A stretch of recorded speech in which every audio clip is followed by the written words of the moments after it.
Okay, in this video we're going to talk about the Orville panel at the San Diego Comic-Con after this.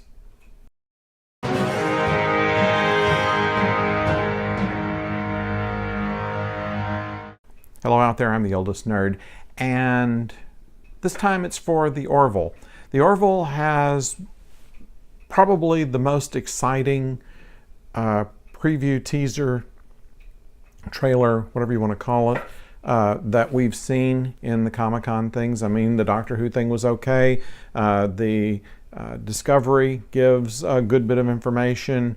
Some of the others are intriguing, but I mean, the Orville video, which we'll have down in the description, is a show in and of itself. Even though you don't know what any of it's about at this point, there is a lot of action in it and a lot of things that we'll have to watch it several times before we get all of what's in there, and probably won't know the significance of it until we see the shows.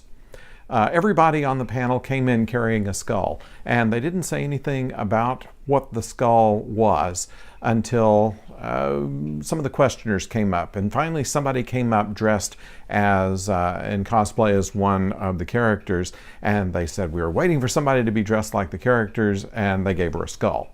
And then said, we were going to give a skull to anybody who was dressed like one of us or who asked what the skulls were, and nobody asked what the skulls were.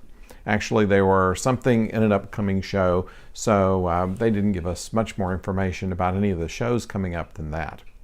Whereas we know from Discovery last time that they gave us a lot of information about what's going to be in the story arc. Really can't do that with the Orville because it is so episodic that there's nothing that can tell you that wouldn't apply to one show and perhaps not the other. The glaring thing that was missing, though, was also on the panel. Halston Sage was not there. And we know by now that she's not going to be in the full season, even though that she was very prominently featured in the teaser. So we know that she's going to be in some of the episodes. We know she's not going to be in some of the others. And not a person from the gathering there asked anything about why she wasn't there or how many shows she was going to do before she was written out, and would she come back, or any of these things that we want to know. None of that was talked about.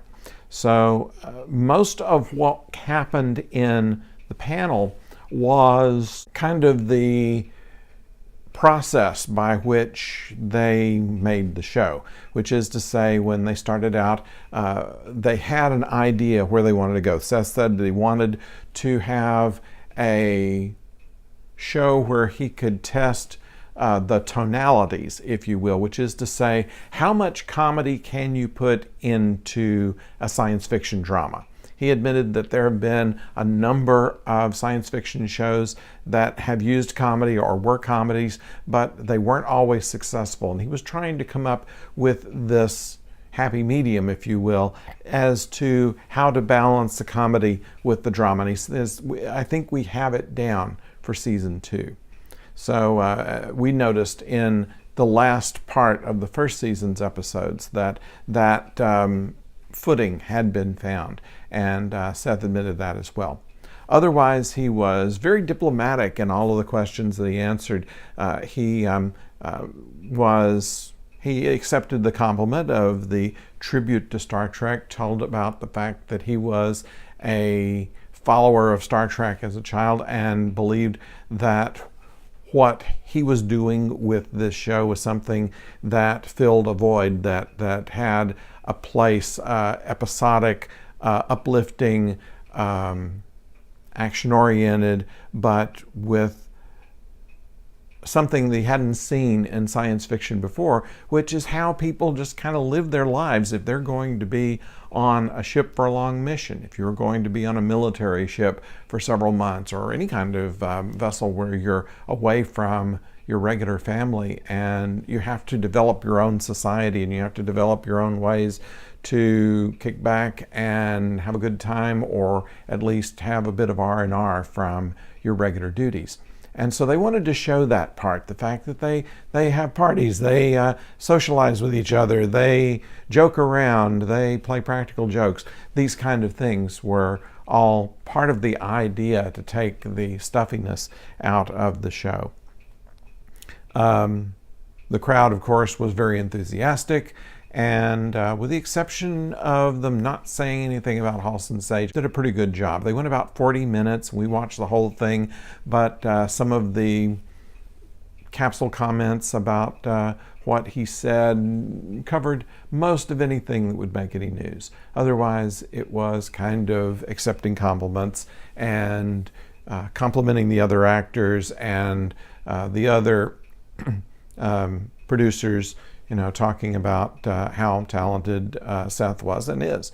So it was a good panel, but I don't think that we learned a lot from it, unfortunately. But it was interesting to see some of the things that they do when they're not on camera. For instance, Scott Grimes said that they had a deal whenever they were setting up lights and they were sitting on the bridge, that they would act like he and the actor that plays Lamar would act like morning disc jockeys. It was just fooling around, and it happens in any kind of set environment, but they appear to have a lot of their own personalities and the personalities of the people that they portray. So there's a kind of a humanizing element there, even of just the actors. They're there for more than just doing a job. They have a little fun too.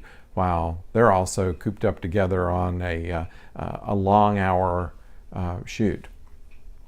They were talking about the actor that played Bortus said that he did talk about how he approached his character, in that he approached Bortus as a character who does not speak English as his first language. And so the way he speaks, the way that he's very careful with his words, has something to do with someone perhaps who is not a natural English speaker. And that's an interesting way to approach that.